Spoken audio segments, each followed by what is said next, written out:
Nagtiwala naman po si Senate President Sherwin Gatchalian na may panibagong earth-shaking o pasabog si Pangulong Ferdinand R. Marcos Jr. sa kanyang SONA sa Lunes.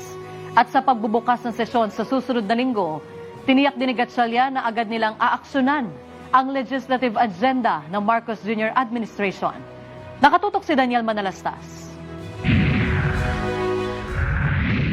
Tungkol sa ekonomiya at mga reforma para hindi na maulit ang ilang katiwalian sa nakalipas. Ilan lang ito sa nais at inaasahan ni Senate President Win Gatchalian na posibleng talakayin ni Pangulong Ferdinand R. Marcos Jr. sa kanyang SONA sa Lunes.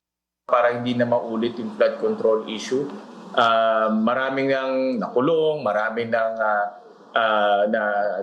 na kasuhan, pero importante wag na maulit itong flood control.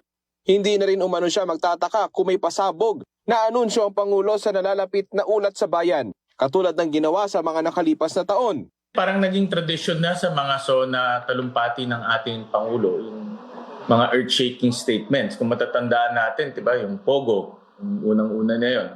Then pangalawa, yung mahiya naman kayo. Mahirap pang hula, pero tingin ko magiging connected to sa mga controversies na kinakaharap ng bayan.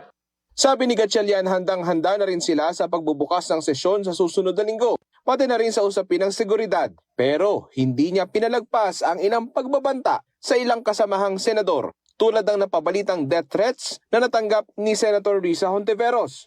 Pwedeng binabantaan ng ating mga senador dahil ginagawa nila yung kanilang trabaho at nakikipag-coordinate kami sa PNP, sa mga intelligence agencies para bigyan linaw to, especially si Senator Risa dahil nga siya yung latest na nakakuha ng ganitong impormasyon.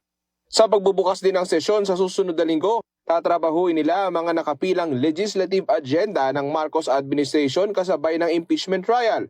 Sabi ni Win, target nilang paikliin ang mga araw ng paglilitis.